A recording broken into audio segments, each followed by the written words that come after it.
Subscribe now and press the bell icon. Never miss an update.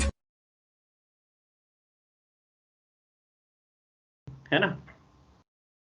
और एक basic चीज समझते हैं, एक प्रॉब्लम और आप उसको सॉल्व करेंगे। तो मैंने आज की डेट से फिर एक फोल्डर बना लिया।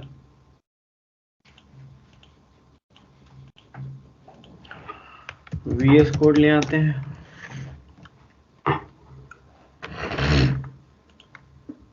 और एक नई फाइल pro1.js। मैं सिर्फ क्या कर रहा हूँ, यहाँ पे एक नॉर्मल सा फंक्शन बना रहा हूँ, एक एडिशन के हिसाब से एक फंक्शन बना लिया और मैंने इसको कहा कि ये कितने आर्गुमेंट लेगा। बस एडिशन का फंक्शन बनाना है, 2 नंबर के एडिशन का एक छोटा सा फंक्शन चाहिए मुझे। इसको मैं आर्गुमेंट में 2 नंबर सेंड करूंगा और ये इंटरनली ये A और B को प्लस कर देगा और यहाँ पे प्रिंट करवा देगा। बस छोटा सा कोड है, ज्यादा कुछ मेहनत वाला कोड हम नहीं लिख रहे हैं। और ये मैंने C को प्रिंट करवा दिया। तो ये हमारा फंक्शन बनके तैयार हो गया। इसको टेस्ट कर लेते हैं चल रहा है या नहीं। तो मैंने यहाँ पर कुछ भी नंबर दिए, अगर 34 एंड 21, सो नोट 55, ठीक है, सही चल रहा है। कोई गलती नहीं कर रहा, ठीक है। देन एक बिल्कुल ऐसा ही फंक्शन एक और बना रहा हूं मैं, लेकिन ये मल्टीप्लाई के लिए बनाना है मुझे। ये भी बिल्कुल सेम ही है, 2 आर्गुमेंट हम इसको सेंड कर रहे हैं। ये मल्टीप्लाई एडिशन न करते हुए ये मल्टीप्लाई करेगा और कंसोल लॉग मल्टीप्लाई और C को हम यहाँ पे प्रिंट करवा लेते हैं। इसको भी टेस्ट कर लें कि ये सही चल रहा है या नहीं। सो 12 एंड 5 2 नंबर मैंने उसको सप्लाई किए तो ठीक, यानी कि दोनों फंक्शंस हमारे प्रॉपर वर्क कर रहे हैं। मुझे एडिशन करवाना है अगर 2 नंबर का, तो मैं एडिशन फंक्शन कॉल कर लूंगा और मल्टीप्लाई करना है तो मल्टीप्लाई कॉल। ठीक, कहानी ये है कि मैंने नाउ एक थर्ड फंक्शन बनाया हेलो। इसको भी मैं 2 आर्गुमेंट सेंड कर रहा हूँ। मैंने यहाँ पे console.log एक मैसेज दे दिया, मान लो कोड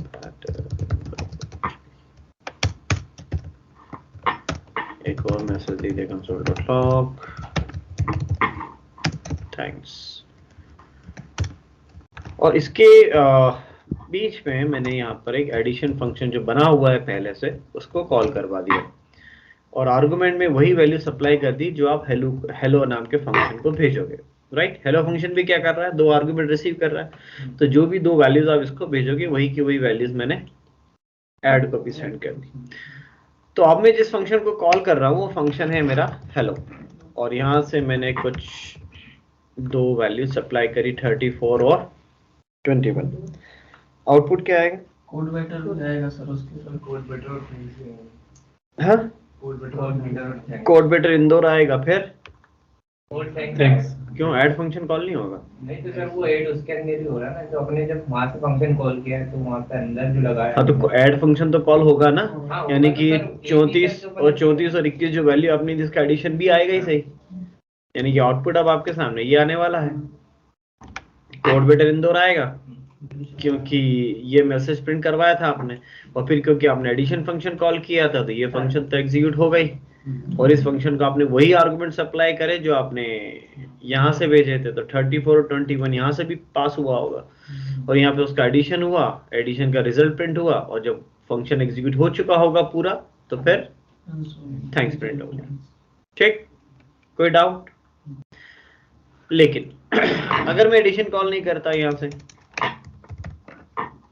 मल्टीप्लाई कॉल करता, तो फर्क सिर्फ इतना होना है कि बाकी सारे मैसेजेस तो वहीं आएंगे बट एडिशन की जगह, क्योंकि फंक्शन बदल दिया मैंने, एडिशन की जगह मैंने मल्टीप्लाई कर। ठीक, कोई डाउट? बस अब मुझे एक प्रॉब्लम है जो मैं चाहता हूँ आप सॉल्व करें। कैसे सॉल्व करते हैं, क्योंकि आपने जावास्क्रिप्ट पढ़ रखा है है ना। तो क्या लॉजिक लगाते हो आप कि इस जगह पे मुझे या तो एडिशन फंक्शन चलाना है या मल्टीप्लाई, बट फिक्स नहीं है कि एडिशन ही चलाना है या मल्टीप्लाई ही चलाना है। ये इस बात पे डिपेंड करना चाहता हूं मैं कि भैया मैंने एक बार वैल्यू दी हेलो, अब मैं चाहता हूं कि एडिशन हो तो एडिशन होना चाहिए। मैं इस हेलो फंक्शन को दोबारा कॉल करूं और दूसरी वैल्यू भेजूं, अब मैं चाहता हूं कि मल्टीप्लाई हो तो मल्टीप्लाई हो जाए। यानी कि फिक्स नहीं होना चाहिए कि इंटरनली इस हेलो फंक्शन के यहां पर एडिशन होगा या मल्टीप्लाई। वो इस बात पे डिपेंड करना चाहिए कि मैं क्या चाहता हूँ। मैं जब फंक्शन को कॉल करूं उस वक्त मैं कुछ ऐसा उसको समझा पाऊं कि भैया देख तू एडिशन चला दे, या दोबारा चलाऊं तो मैं उसको समझा दूं कि भैया मल्टीप्लाई चला दे, ताकि मैं थोड़ी सी फ्रीडम रहे। या फिक्स नहीं रखना है कि हमेशा एडिशन ही चलेगा या मल्टीप्लाई ही चलेगा। तो क्या कर सकते हैं, स्विच केस। कहाँ लगाएंगे स्विच केस? सर वो जैसे प्रॉम्प्ट से अपन उसका ले लो। प्रॉम्प्ट से नहीं चाहिए ना मुझे यूजर से कोई वैल्यू नहीं, प्रॉम्प्ट तो चलेगा ही नहीं यहाँ पे, यूआई तो है ही नहीं। ऑपरेट सर एंड ऑपरेट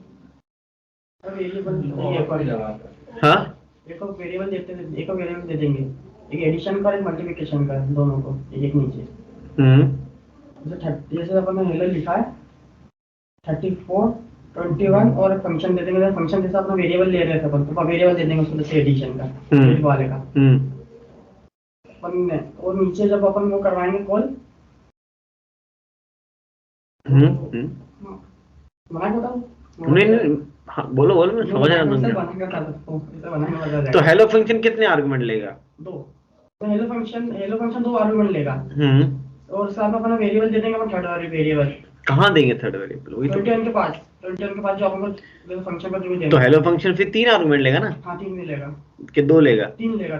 3 लेगा। एक तो फंक्शन लेगा, मतलब वो जो वेरिएबल ले रहा अपन वो दो अपने से वो ले लेगा जो भी अपन देना चाहेंगे।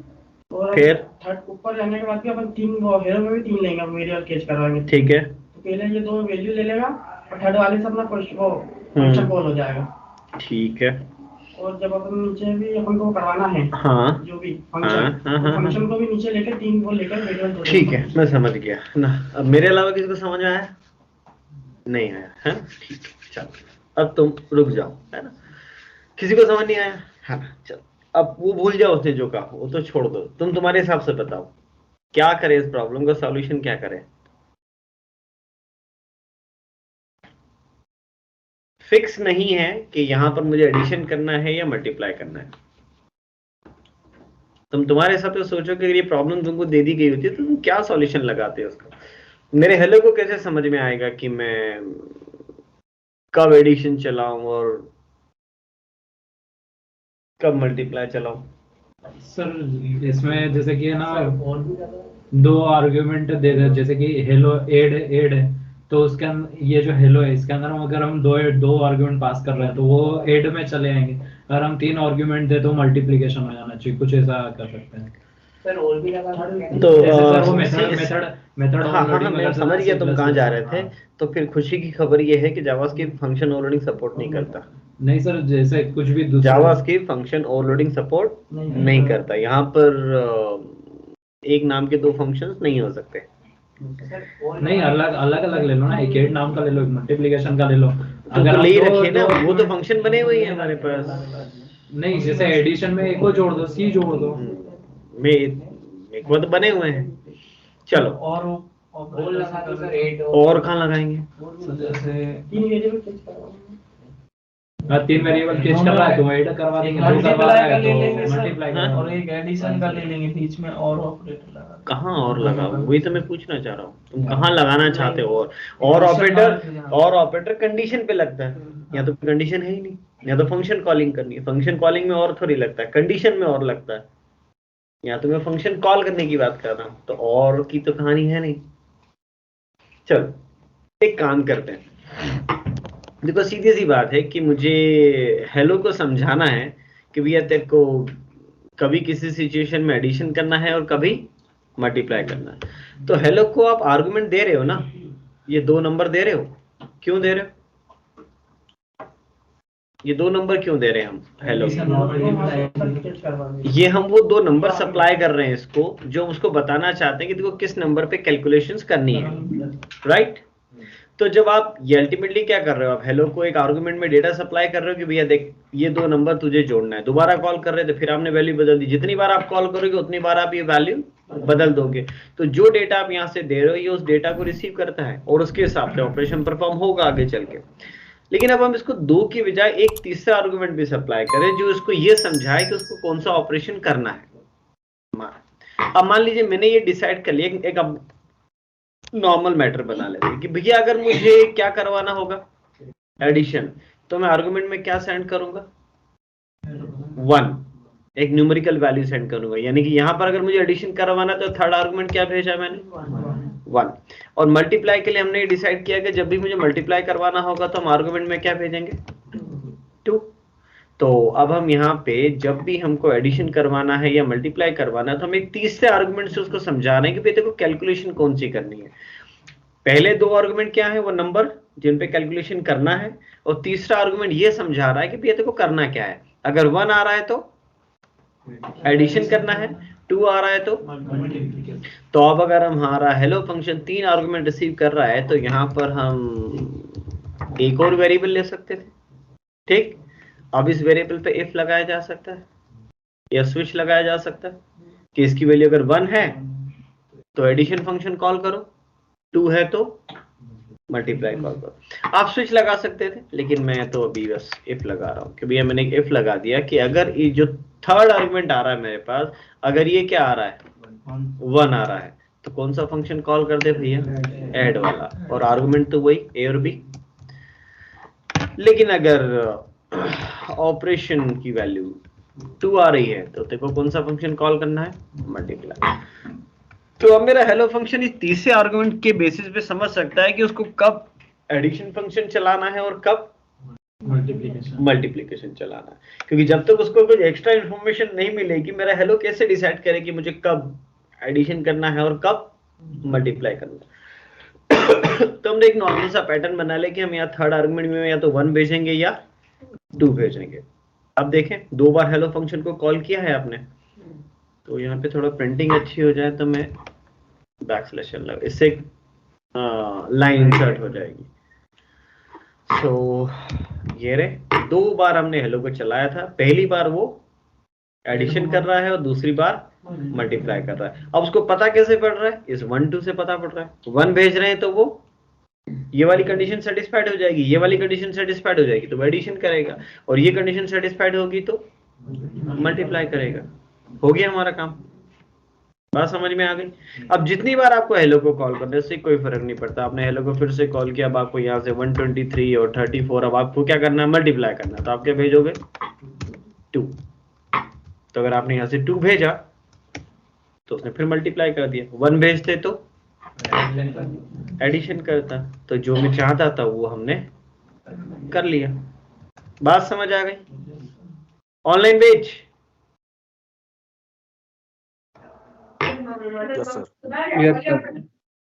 ठीक है, इसमें तो कोई डाउट नहीं है किसी को। लेकिन अब इसमें एक प्रॉब्लम है, क्या होता है कोड चल जाता है इसका मतलब नहीं होता कि कोड सही है। ये बात हमेशा ध्यान रखना, जब आप आगे डेवलपमेंट में और अच्छे से सीख जाओगे कि कोड एग्जीक्यूट हो रहा है और वो हमको सही रिजल्ट भी दे रहा है, तो भी इसका ये मतलब नहीं होता कि कोड सही है ना। हमको दूसरी प्रॉब्लम भी सोचनी पड़ती है। जैसे मैं आपको समझाऊं, सब इंदौर के ही है ना, कोई बाहर का तो नहीं है?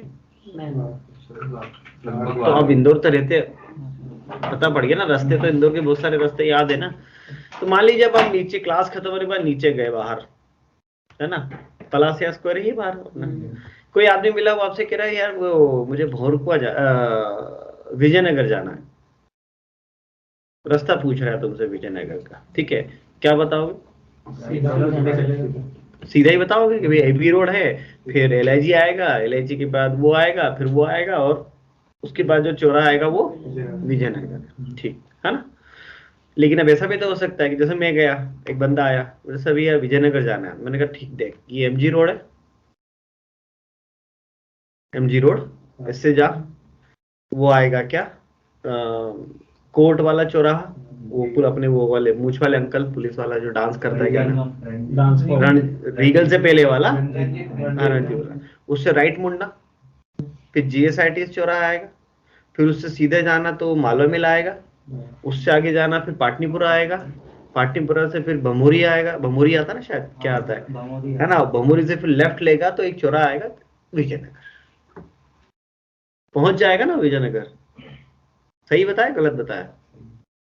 घूम के जाए। पहुंचने के हिसाब से सोचो तो वो विजयनगर पहुंच गया, लेकिन अब दूसरा बंदा बोलेगा भाई इतना क्यों घुमा भाई ये बंदे को, सीधे एबी रोड से ही आ रहा था विजयनगर। तो बंदा पहुंच गया। एक मिनट, हाँ शुभम, क्या है आपने क्या किया, हेलो को ये समझाने के लिए कि उसको कौन सा ऑपरेशन कब करना है, आपने यहाँ पे नंबर डिसाइड किए है ना, कि एडिशन के लिए 1, मल्टीप्लाई के लिए 2। अब प्रॉब्लम क्या है कि अगर ये पीछे अभी तो 2 ही फंक्शन थे, अगर ये 2 की बजाय ऐसे एक सब्ट्रैक्शन बन गया, एक डिवीजन भी बना लिया, एक पावर का भी बना लिया, कुछ और भी बना लिया, अगर ये 10-12 फंक्शंस हैं पीछे, तो उतने ही अलग अलग नंबर याद रखोगे तुम, कि एडिशन के लिए 1, मल्टीप्लाई के लिए 2, डिवीजन के लिए 3, मॉड्यूलस के लिए 4, पावर के लिए ये, इसके लिए ये, इसके लिए वो, उसके लिए वो, तो गलती होने के चांसेस बढ़ जाएंगे। जहाँ 2 लिखना था वहाँ 4 लिख दिया, जहाँ 4 लिखना था वहाँ 6 लिख दिया, जहाँ 6 लिखना था वहाँ 8 लिख दिया, तो वो कुछ का कुछ ही कैलकुलेशन करेगा, क्योंकि ये तो गड़बड़ है, क्योंकि इतने सारे नंबर आपको याद रखने पड़ेंगे। पहली मिस्टेक। दूसरी प्रॉब्लम ये है कि अगर मैं यहाँ पर आप ही के सामने एक नया फंक्शन बना दूं, और ये फंक्शन बनाया हमने सब्ट्रैक्शन का, और ये मैंने सब्ट्रैक्शन, यहाँ पे मैंने मैसेज भी चेंज कर दिया सब्ट्रैक्शन, और यहाँ पे मान लीजिए कि मैंने हेलो लगाया और यहाँ से 2 नंबर पास किए, और मैंने बोला हेलो हेलो, सब्ट्रैक्शन के लिए हम क्या भेजेंगे 3, हो जाएगा सब्ट्रैक्शन? नहीं, क्यों? हाँ, अब वो हेलो के अंदर जाके एक कंडीशन बढ़ानी पड़ेगी, तो ये तो और बड़ी प्रॉब्लम है। कोडिंग में हमेशा ध्यान रखना कि ऐसे काम आपको अवॉइड करने हैं कि यहाँ पर अगर मैं कुछ चेंज करूँ तो उसके करस्पॉन्डिंग मुझे वहां पर भी चेंज करना पड़ेगा। अगर ये डिपेंडेंसी आप कोडिंग में रख रहे हो तो बड़े लेवल पे प्रॉब्लम आती है कि हम यहाँ तो कोड लिख देंगे, बट जहां उसके करस्पॉन्डिंग चेंज करना है वहां भूल भी सकते हैं, मिस्टेक तो डेवलपर ही करेगा। तो मैंने एक नया फंक्शन तो बना लिया, लेकिन अब मुझे ये याद नहीं आया कि इसके अंदर इफ लगाना है। अब आप चला रहे हो, सब्ट्रैक्शन होगा नहीं, आप बोल रहे हो सर या तो कुछ भी नहीं आ रहा, तो आएगा ही नहीं, क्योंकि उसको वो 3 वाला तो कोई इफ है ही नहीं वहां पे। तो ये डिपेंडेंसी है, यानी कि जितने फंक्शन में पीछे कम ज्यादा करता जाऊंगा उसके करस्पॉन्डिंग मुझे यहाँ पर भी इफ कम ज्यादा करना पड़ेंगे, राइट। तो कोड तो चल रहा था, लेकिन ये कोई सही पैटर्न नहीं था। ठीक है, बात समझ आ गई? अब इसको सुधार लेते हैं, इसको बने रहने देता हूं मैं, इसकी एक कॉपी बना देते हैं हम। ठीक है, ठीक है। अब कल की कहानी याद है पूरी बैच को, कल जो पढ़ा था सब?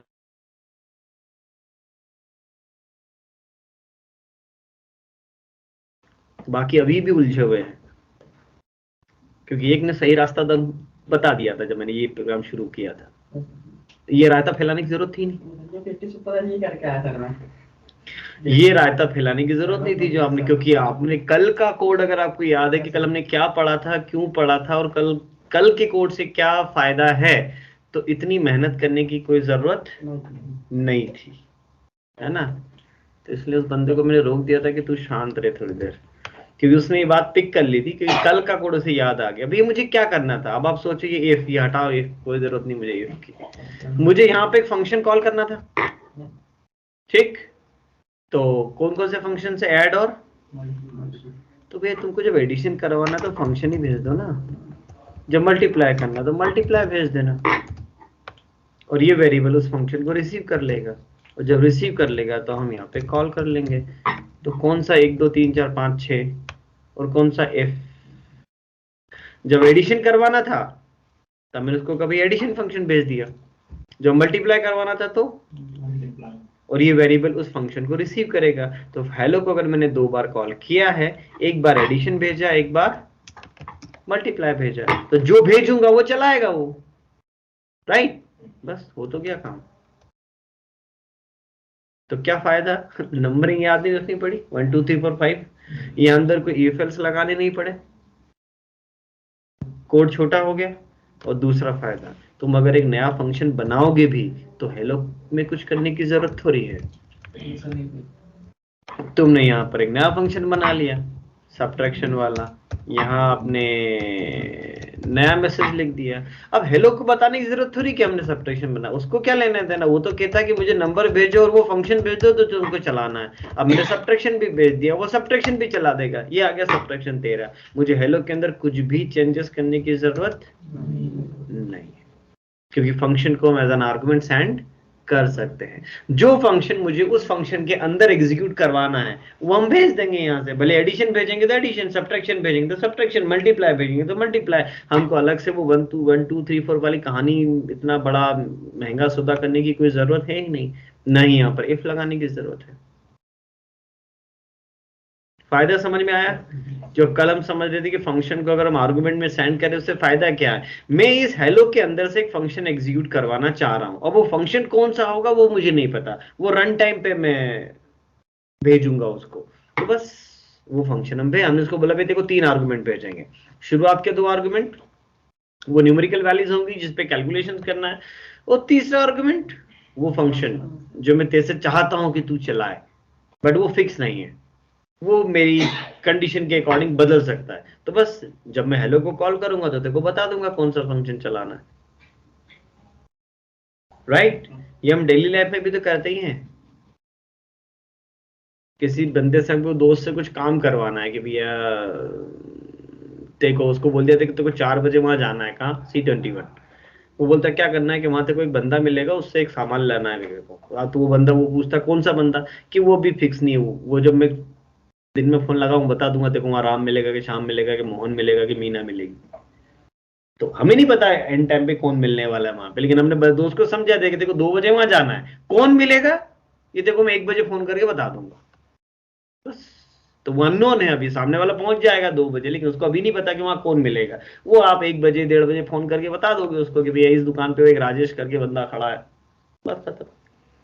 जैसे आपको पार्सल भी आता है ना पार्सल, तो अमेजन से पार्सल आएगा, कल आएगा, पर कौन लाएगा वो नहीं पता। वो उस दिन सुबह मैसेज आता था अमेजन की तरफ से, डिलीवरी बॉय राजेश गुप्ता, तब हाँ राजेश गुप्ता, ठीक। दूसरा पार्सल मंगाओगे तो राजेश गुप्ता थोड़ी आएगा, फिर तो कोई एक और नया बंदा आएगा। तो ये चीज अननोन है कि यहाँ पे कौन सा फंक्शन चलेगा। बाकी चीजें फिक्स है कि ये कोड चलेगा, ये कोड चलेगा, पर ये नहीं पता कि यहाँ कौन सा फंक्शन चलेगा। तो वो फंक्शन हम रन टाइम पे एज एन आर्गुमेंट सप्लाई करेंगे। जैसी जरूरत होगी मैं वैसा फंक्शन यहां से सप्लाई कर पाऊंगा, तो हमारा एक कोड बन गया। तो वो 1 2 3 4 वाली कहानी लगाने की बजाय आप इस तरीके से सोचना स्टार्ट करें। ठीक, तो ठीक है। तो ये बात समझ आ गई सभी को? ऑनलाइन बेच यस सर। Yes sir. ठीक है। सो अब एक फंक्शन आपको अनुराग सर ने पढ़ाया था, वो हम डिस्कस कर लेते हैं, और वो था एनोनिमस फंक्शन। राइट? पढ़ाया था वो स्टूडेंट वाला एग्जांपल में कहीं सर ने ऐड किया होगा। ऐसा फंक्शन जिसका कोई नाम या कुछ एग्जिस्टेंस नहीं, बस सिंगल यूज के लिए, तो वो हम यहाँ पे यूज कर सकते हैं। कैसे? देखो अब यहाँ पे मैंने वो एडिशन, सब्ट्रैक्शन, मल्टीप्लाई वो सारे फंक्शन हटा दिए। ठीक, तो अब मैं हेलो को कॉल करूं, तो हेलो को कॉल करेंगे तो बोलेगा कि मुझे क्या दो 2 नंबर। अब तीसरे में क्या कहता है? ऑपरेशन, यानी कि इसको एक फंक्शन चाहिए। अब अगर मेरे पास फंक्शन अवेलेबल नहीं है तो देखो 2 अलग अलग केसेस है, दोनों आपको समझ में आना चाहिए कि हम ऐसा दोनों ऑप्शंस में कौन सा ऑप्शन कब सिलेक्ट करेंगे। तो मान लीजिए मेरे पास, मैं फिर से यहाँ पे मैंने डिलीट कर दिया था, ये ले आता हूँ। अगर मैं एडिशन फंक्शन पहले से मेरे पास बना हुआ है तो मैं तो भेज ही सकता हूँ। मैं अलग से फंक्शन बना के क्यों रखूंगा? तो वो इसलिए रखूंगा ताकि इस एडिशन वाले फंक्शन का हेलो से कोई लेना देना नहीं है। मैं एडिशन फंक्शन को सेपरेटली भी तो चला ही सकता था ना। एडिशन फंक्शन सेपरेटली भी चलाया जा सकता है। इसका हेलो से बहुत कोई हार्ड कनेक्शन नहीं है कि इसको मैं तभी चलाऊंगा जब, राइट? तो ऐसा हो सकता है कि मुझे एक ऐसा फंक्शन चाहिए जो सेपरेटली भी चलाया जा सके और हेलो के साथ भी चलाया जा सके, तब हम ये फंक्शन बना के रखेंगे। लेकिन मुझे एक ऐसी फंक्शनलिटी चाहिए जो सिर्फ हेलो के साथ ही चलानी है, तो उसको मैं अलग से बना के क्यों रखूं, क्योंकि उसका अलग से तो कोई एग्जिस्टेंस है ही नहीं। जब तक मैं हेलो नहीं चलाऊंगा तब तक उस फंक्शन की कोई जरूरत है ही नहीं। तो हम इस तरीके से फंक्शन पहले से बना के क्यों रखें, हम रन टाइम पे ही उसको फंक्शन दे सकते हैं कि हेलो, 2 आर्गुमेंट देना थे, दे दिए। अब तीसरे में हमको उसको एक फंक्शन देना है, तो एनोनिमस फंक्शन आपने पढ़ा है कि फंक्शन यहीं कहीं जिसको जो चाहिए उसको वहीं कहीं वहीं वो दे दो। इसको फंक्शन चाहिए था, हमने यही एक फंक्शन दे दिया। फंक्शन में कितने आर्गुमेंट होने चाहिए थे? 2। अब आपको इसके अंदर कोड बताना है, तो मैंने integer c equal to a divide by integer नहीं लगेगा, variable c equal to divide करवा लिया मैंने, और मैंने यहाँ console.log में c प्रिंट करवा लिया। तो ये क्या हो गया आपका एनोनिमस फंक्शन, और इसको भी आप चलाएंगे तो कोड प्रॉपर चलेगा, और ये आपका डिवाइड प्रिंट कर दिया उसने। लेकिन इस एनोनिमस फंक्शन का यहाँ पर कोई एग्जिस्टेंस नहीं है।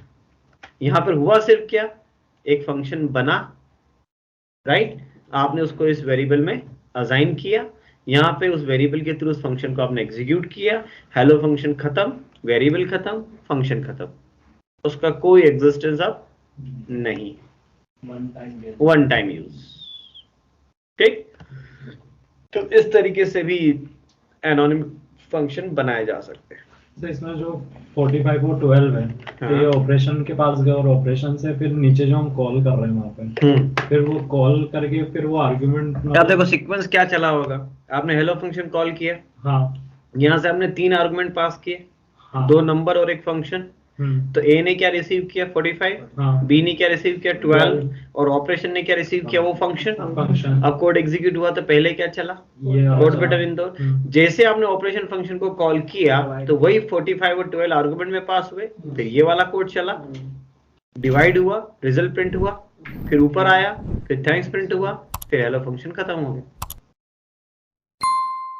राइट। तो ये आपका एनोनिमस फंक्शन जो आपने वहां पर भी देखा है, और हम यहाँ पर भी इसको इस तरीके से यूज कर सकते हैं सिंगल यूज के लिए। इस फंक्शन को मुझे बार बार सेपरेटली एग्जीक्यूट करना ही नहीं है, तो ये एक एनोनिमस फंक्शन है। तो इस फंक्शन को जो नाम बोलते हैं वो है एनोनिमस फंक्शन, ऐसा फंक्शन जिसका कोई नाम नहीं। ठीक, ऑनलाइन पेज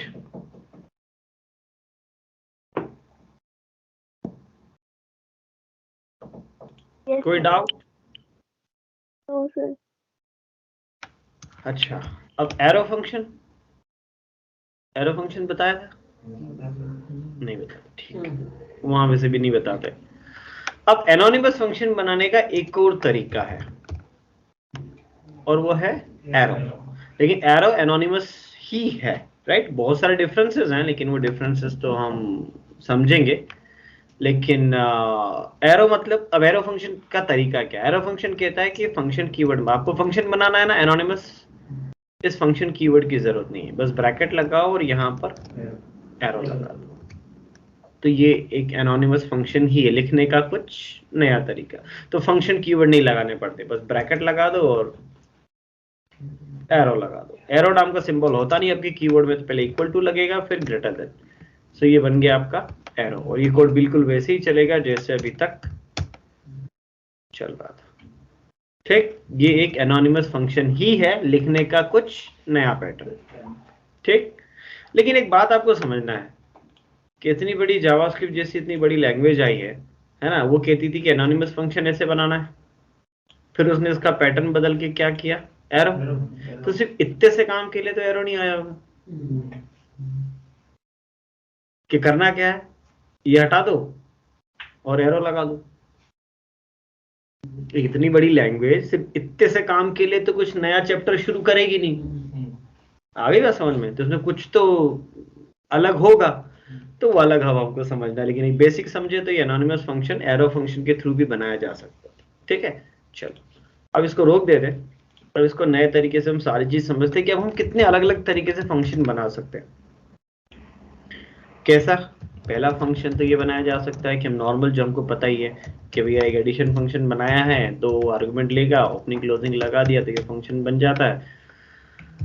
और ए प्लस बी किया ही जा सकता है, कंसोल डॉट लॉग लगाया ही जा सकता है और सी को प्रिंट कर सकते हैं। ये एक नॉर्मल पहला तरीका फंक्शन बनाने का। और कॉल करेंगे तो ये भी चेक कर ले कि कॉल हो रहा कि नहीं हो रहा। तो 34 और 11 45, ये एक नॉर्मल तरीका है फंक्शन बनाने का। ठीक है, अब कल जो हमने सीखा था वो ये कि अगर आप एक फंक्शन बना रहे हो तो ये फंक्शन को जो आप नाम दे रहे हो ये एक वेरिएबल ही है अल्टीमेटली। इंटरनली वो क्या बना रहा है? वेरिएबल। और वेरिएबल बनाने के बाद वेरिएबल में क्या असाइन कर रहा है? फंक्शन। ठीक है, तो हम बोलते हैं यार एक काम कर, कमेंट करो, जब तू इंटरनल वेरिएबल ही बनाता है, मैं ही बना देता हूं, तू क्यों मेहनत कर रहा? जब आप ये इस तरीके से फंक्शन लिख रहे थे तब भी तो वो इंटरनल एक वेरिएबल ही बना रहा था इसको, और वेरिएबल बनाने के बाद उसमें क्या असाइन कर रहा था? एक फंक्शन। तो वही काम मैंने खुद से करने की कोशिश करी कि मैं पहले एक वेरिएबल बना लूं, ऐड। क्या चाहिए इसको? फंक्शन चाहिए। ये ले ले एनोनिमस फंक्शन। तो क्या है, चलेगा? चलेगा, क्यों नहीं चलेगा? तो मैंने क्या किया, अच्छा सॉरी, इसमें मैंने a, b नहीं दिए थे। क्यों नहीं चलेगा? जो काम वो कर रहा था वो मैंने कर दिया तो उसको बुरा थोड़ी लगेगा। फंक्शन एक वेरिएबल ही है, तो मैंने बोला ठीक है, एक वेरिएबल बनाया मैंने, वेरिएबल ऐड। क्या देना है उसको? फंक्शन। तो एक एनोनिमस फंक्शन दे दिया मैंने उसको। तो जब आप ऐड को कॉल करोगे तो वो कॉल हो जाएगा। यानी कि ये पैटर्न, एक पहला पैटर्न ये हो गया और दूसरा, कोई डाउट? तरीका अलग है बट है तो फंक्शन ही। ठीक है, अब बोलो सर तीसरा, तो क्या आ जाओ, एरो। अब बोलता है एनोनिमस तो एरो से बन जाता है। मैंने बोला ठीक है, ये लो, एरो भी था, एरो भी क्या है? फंक्शन ही है, तो दे दिया उसको फंक्शन। ये भी चलेगा, इसमें भी कोई प्रॉब्लम नहीं। ठीक, बात समझ में आ गई? सो नॉर्मल वे में समझे तो आप ये तीन अलग अलग पैटर्न यूज कर सकते हो। इन तीनों में एक छोटा सा डिफरेंस है जो अभी आपको समझ में नहीं आएगा, वो हम बाद में पढ़ेंगे, क्योंकि एक कंसेप्ट हमको पढ़ना है जावास्क्रिप्ट में, उसे हम बोलते हैं होस्टिंग। होस्टिंग नहीं, होस्टिंग। एक होता है होस्टिंग, HOSTING, वो तो डिप्लॉय करना। हम इसमें कंसेप्ट है होस्टिंग, HOISTING। तो जब आप होस्टिंग पढ़ेंगे तब इनमें एक फर्क आएगा, वो हम समझ जाएंगे। लेकिन अभी एग्जीक्यूशन पॉइंट ऑफ व्यू से समझे तो इनमें कोई फर्क नहीं है। ये भी फंक्शन है, ये भी फंक्शन है, ये भी फंक्शन। ठीक, कोई doubt? Online page? No sir. No sir. ठीक है, अब हम एरो की खास बात समझते हैं कि एरो क्यों है, ऐसा सिंटेक्स क्यों दिया सामने वाले ने। तो एरो समझने के लिए पहले आप एक डेली लाइफ के कुछ एग्जांपल समझ लो, ताकि आपको एरो समझने में आसानी होगी। कोई सी भी चीज अगर एक ही होती है तो उसको मेंशन करने की जरूरत पड़ती है। जैसे कितने भाई बहन हो? 2 भाई, 1 बहन, 3 लोग। टोटल 3 हो, 2 भाई और 1 बहन। ठीक है, तो बहन इस बंदी की सगी बहन एक ही। ठीक है, अब मान लो तुम्हें पता है, तुम इसके फैमिली के रिलेटिव हो या कुछ हो, तुमको पता है कितने भाई बहन है ना। अब अगर ये तुम्हारे सामने बात कर रहा है अपनी बहन से रिलेटेड कि यार वो जीजी या दीदी, छोटी है बड़ी है? बड़ी। क्या वो दीदी वहां गई, या दीदी को काम है, दीदी को वो है, तो तुम पूछोगे कौन सी दीदी? नहीं। क्यों? सर वो पता है ना, एक ही है ना। लेकिन अगर 2 सिस्टर होती तो, और ये बंदा ऐसा बोलता कि दीदी वहां गई, तो तुमको पूछना पड़ता कौन सी वाली दीदी? छोटे वाली बड़ी। हाँ, क्योंकि 2 हैं। ये हर जगह होता है।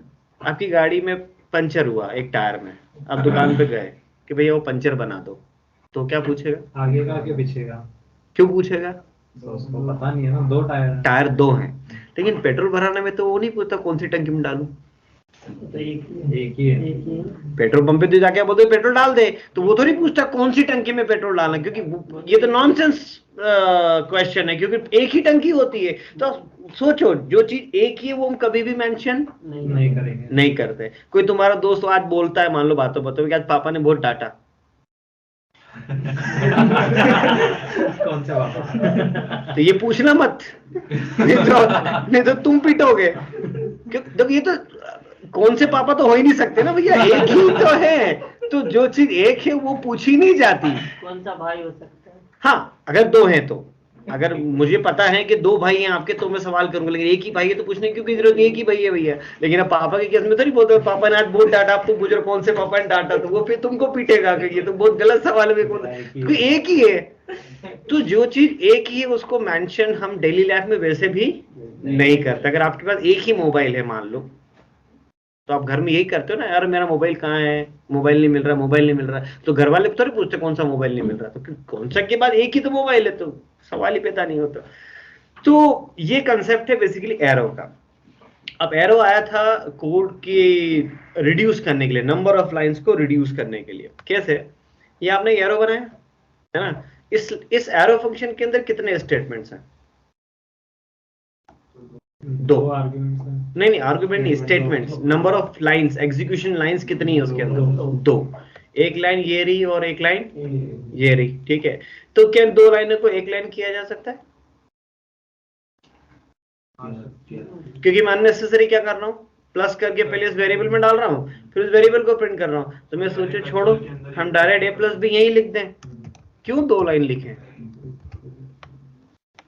ठीक, तो वो दो लाइन का कोड एक में कर दिया मैंने, ठीक है। अब वापस वही कहानी, इसमें कितने स्टेटमेंट है?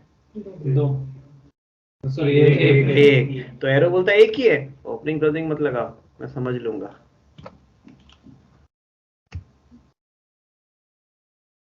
ओपनिंग क्लोजिंग मत लगाओ, एक ही तो है। ये रूल आपको इफ एल्स में देखने को मिलता था। इफ जब हम लगाते तो ओपनिंग क्लोजिंग, अगर एक ही स्टेटमेंट ओपनिंग क्लोजिंग नहीं लगानी पड़ती, लेकिन ये फंक्शन के केस में कभी नहीं चलता था। एरो जो आया है वो ये कि अगर एक ही स्टेटमेंट हो सिंगल स्टेटमेंट तो भूल जाओ, वो समझ लेता है। ये हो गया तुम्हारा फंक्शन। अभी फंक्शन जैसा दिख नहीं रहा होगा तुमको, बड़ी है, तो चलाओगे तो 34 और 11 45। एक ही स्टेटमेंट है अगर आपके फंक्शन में, तो एरो फंक्शन में आप ओपनिंग क्लोजिंग छोड़ सकते हो, कोई जरूरत नहीं है। लेकिन एक से ज्यादा स्टेटमेंट होगी तो ओपनिंग क्लोजिंग लगानी पड़ेगी। ये बात समझ आ गई? ये पहली खास बात। दूसरी खास बात, अगर ये एरो फंक्शन जो आप कोड लिख रहे होते, ये ऐसे नहीं लिखना होता आपको ऐसे लिखना होता कि भाई, अरे यार सी की आदत, ए प्लस बी, और सी की वैल्यू को आप यहां से क्या कर रहे होते हैं? रिटर्न। मान लो तो रिटर्न कर रहे होते, तो मुझे इसको एक वेरिएबल में कैच करना होता और console.log z। तो ये फंक्शन वैल्यू रिटर्न कर रहा है, वैल्यू रिटर्न करके मैं z में ले रहा हूँ, z को प्रिंट करके देख रहे थे 34 और 11 अभी भी 45। तो अब इसके अंदर रिटर्न स्टेटमेंट आ गया। कितने स्टेटमेंट हैं इस फंक्शन के अंदर? दो। तो क्या ये एक में कन्वर्ट हो सकते हैं?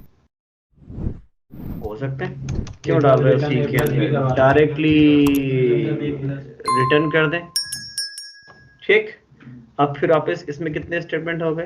एक। लेकिन अब दूसरा रूल, अगर आपके उस फंक्शन के अंदर एक ही स्टेटमेंट है और वो स्टेटमेंट के अंदर भी आप कोई वैल्यू रिटर्न करवा रहे हो, तो ये कहता है ना तो ओपनिंग क्लोजिंग की जरूरत है ना रिटर्न की जरूरत है, वो सब ये खुद करता है। रिटर्न लिखने की कोई जरूरत नहीं है। बस आप एक्सप्रेशन लिख दो, ये मान के चलता है कि मुझे वैल्यू रिटर्न करना है, और एक कोड चल गया। तो एरो फंक्शन बेसिकली क्यों आया, तो आप सिंपल समझो, एरो फंक्शन को हम बोलते हैं सिंगल लाइन एक्सप्रेशन फंक्शन। एक ऐसा फंक्शन जिसमें सिंगल एक्सप्रेशन है। ये रहा सिंगल एक्सप्रेशन, एक कैलकुलेशन करवानी है मुझे बस a प्लस बी, और उसकी वैल्यू को रिटर्न करना है। तो ना ओपनिंग क्लोजिंग की जरूरत है ना रिटर्न की जरूरत है। लेकिन अगर आप ओपनिंग क्लोजिंग लगाओगे तो फिर रिटर्न लगाना पड़ेगा। लेकिन अगर एक ही स्टेटमेंट है, ओपनिंग क्लोजिंग छोड़ दो, रिटर्न छोड़ दो, बढ़िया सा सिंपल। अब जिसको एरो नहीं पता वो उसको लगेगा ही नहीं कि ये एक फंक्शन है, छोटा सा बढ़िया फंक्शन है। सर वो समझेगा कैसे रिटर्न? z वेरिएबल दिया इससे, जेड से क्यों समझेगा? आपने यहाँ a प्लस बी लिखा ना, इसका मतलब वो कैलकुलेट करके, एरो की खास बात ये है ना कि वो रिटर्न खुद ही लगाता है, आपको नहीं लगाना। सिंगल लाइन अगर आपने ओपनिंग क्लोजिंग नहीं लगा रखी तो वो मान के चलता है a प्लस बी, मतलब इसको कैलकुलेट करना है, इस एक्सप्रेशन को कैलकुलेट करना है और रिटर्न करना है। आपको रिटर्न लगाने की जरूरत नहीं है, ये आया था कोड को छोटा करने के लिए। क्यों हम इतनी बड़ी लाइन लिखे, हम जब इतने छोटे में लिख सकते हैं। तो सर अगर अपन मन से लिख देंगे रिटर्न तो चलेगा? मन से लिखोगे चलेगा, लेकिन तब जब आप ओपनिंग क्लोजिंग लगाओगे। अब तुमने अगर यहाँ पे रिटर्न लिख दिया तो बोलेगा ये क्यों लिख रहे हो भाई, वो बोलेगा कि अब एक्सपेक्टेड करली ब्रेसेस। रिटर्न तभी चल लिख सकते हो आप जब आप ओपनिंग क्लोजिंग लगाओ। अगर ओपनिंग क्लोजिंग नहीं लगा रहे हो तो रिटर्न की कोई जरूरत नहीं है, और ये कोड बाकायदा प्रॉपर चलेगा जैसा चलना चाहिए था। राइट, बात समझ आ गई? कोड कितना छोटा हो गया आपका एरो फंक्शन के थ्रू। ठीक है, ऑनलाइन बेच बात समझ आई? Yes, sir. लेकिन आप एक और तीसरी बात भी समझो एरो फंक्शन की। मान लीजिए कि मैं एक ऐसा फंक्शन बना रहा होता जिसमें सिर्फ एक ही आर्गुमेंट देना होता। मैंने एक आर्गुमेंट पास करूंगा और ये क्या करेगा, उसमें 10 प्लस करके रिटर्न कर देगा, और यहाँ से मैं वैल्यू क्या पास कर रहा हूँ 34। राइट, सो z में कितना आएगा 44, क्योंकि वो अरे सेव नहीं, अच्छा 6 वाला प्रोग्राम है ये, मैंने नया प्रोग्राम बना लेता है ये। ठीक है, आ गया 44। तो क्या हुआ, मैंने 34 पास किया, 10 प्लस होकर रिटर्न हो गया। ठीक है, अब इस फंक्शन में आर्गुमेंट कितने हैं? एक आर्गुमेंट है, तो एरो कहता है मुझे ब्रैकेट समझाने की जरूरत नहीं, एक ही तो है। क्यों बाउंड्री बना रहा है? ब्रैकेट का मतलब क्या होता है? बाउंड्री। जब एक ही है तो काय की बाउंड्री, छोड़ दो। आप बोलोगे सर ये क्या है, ये फंक्शन है। This is the plus point of arrow function. Short कि इतना बड़ा लिखो फंक्शन, कीवर्ड, फिर ब्रैकेट, फिर ओपनिंग क्लोजिंग, फिर उसके अंदर कोड। अरे ऐसा लिखो ना, जब तुमको एक ही एक्सप्रेशन सॉल्व करना है तो छोटा सा लिखो ना, क्यों मेहनत कर रहे हो? और ये बाकायदा बिल्कुल प्रॉपर चलेगा जैसे आप चलाना चाहते हो। This is arrow function. ये एनोनिमस से नहीं हो सकता, ये नॉर्मल फंक्शन से नहीं हो सकता। एरो फंक्शन बेसिकली कोड को रिड्यूस करने के लिए आया, कि जहां पर ऐसे छोटे मोटे काम करने हैं, फंक्शन बनाने हैं, तो बस डायरेक्ट अगर ऐड एरो फंक्शन और a प्लस 10 लिख दे तो कैसे कैसे कैसे ऐड फिर इक्वल्स टू a लिखा है ना, अगर इक्वल्स टू a भी हटा दे डायरेक्ट एरो, तो वो तो एरर है। a प्लस 10 आता है। आपका फंक्शन एरो फंक्शन अगर कोई आर्गुमेंट नहीं ले रहा है, नो आर्गुमेंट है, तो आपको ब्रैकेट लगाने पड़ेंगे, या एक से ज्यादा आर्गुमेंट ले रहा है तो भी ब्रैकेट लगाने पड़ेंगे। डायरेक्ट ऐड फिर एरो फंक्शन और a प्लस 10 लिख दे तो फंक्शन, अरे तो ये फंक्शन असाइन कर रहे हो ना इस वेरिएबल में, डायरेक्ट ऐड, इसका क्या सेंस निकलेगा? तो गलत है। आप एक फंक्शन बना रहे हो तो फंक्शन को कहीं असाइन तो करोगे ना आप, तो वो तो असाइन करने के उस वेरिएबल में असाइन कर रहे हैं हम उसको, ये तो बना रहे हैं हम, डिफाइन कर रहे हैं फंक्शन को। तो फंक्शन को डिफाइन करके आपको किसी वेरिएबल में तो स्टोर करना ही पड़ेगा ताकि आप उसको यूज कर पाओ। तो ये ब्रैकेट की जरूरत नहीं है अगर एक आर्गुमेंट है तो। नो आर्गुमेंट है तो भी ब्रैकेट लगाने पड़ेंगे, एक से ज्यादा आर्गुमेंट है तो भी ब्रैकेट लगाने पड़ेंगे, लेकिन एक ही है तो जरूरत नहीं है। और ये बिल्कुल एक छोटा सा एरो फंक्शन आपको दिख जाएगा, जिसके लिए बहुत ज्यादा कुछ लिखने की जरूरत नहीं है। ये एरो की खास बात है, single line expression function. Right, syntax थोड़ा सा अजीब है, लेकिन आप इसको अलग अलग तरीके से समझेंगे तो अब ये, क्योंकि अब आगे चल के यही दिखने वाला है, तो इसकी आदत डालनी है आपको, यही दिखेगा अब आपको एरो पूरे रिएक्ट में और आगे के सारे कोड में। क्यों मैं इतना भारी भरकम फंक्शन क्यों बनाऊंगा मैं, ये इतने 4 5 6 लाइन के, कोई जरूरत नहीं इनको बनाने की। जब हम काम आधी लाइन से भी कम में कर सकते हैं तो क्यों मैं बड़ा फंक्शन बनाऊंगा? तो समझ में आना चाहिए कि ये है क्या। एरो लगा है मतलब ये फंक्शन है जो कि आर्गुमेंट ले रहा है और कैलकुलेट करके उसकी वैल्यू को रिटर्न कर रहा है। ऑनलाइन बेच सिंटैक्स समझ आया? Yes sir. Yes, sir. तो आपकी जो 3 दिन के लेक्चर है आपके, 1 तारीख 2 तारीख और 3 तारीख, जितना भी थोड़ा बहुत हमने पढ़ा है उसकी अच्छे से प्रैक्टिस करें। टाइम है आपके पास 4, कल आपकी SDLC की क्लास है तो कल भी ये वाली क्लास नहीं लगेगी, फिर संडे है तो 2 दिन और आपको छुट्टी मिल गई। लेकिन कल की क्लास जो लैब में अनुराग सर लेंगे वो जरूरी class. Subscribe now and press the bell icon. Never miss an update.